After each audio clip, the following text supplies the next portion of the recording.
عقل مندی اور دانشمندی سے ہی ملتا تو جانور اور بیوقوف زندہ نہ رہتے، بھوکے مر جاتے۔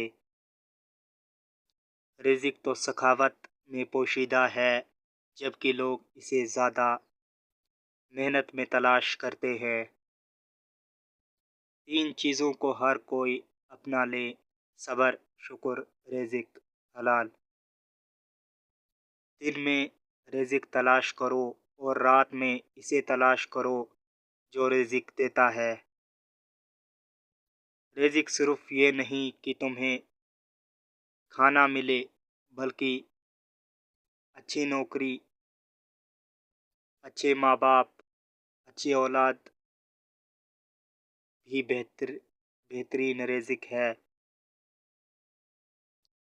دانت نعمتیں کھاتے کھاتے ٹوٹ جاتے ہیں، لیکن زبان شکایتیں کرتے کرتے نہیں تھکتی۔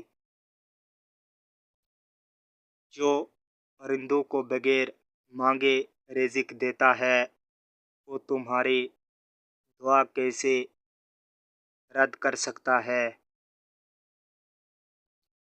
رزق حاصل کرنے کی بھاگ دوڑ بیشتر مردوں سے ان کی ذاتی زندگی کا حسن چھین لیتی ہے۔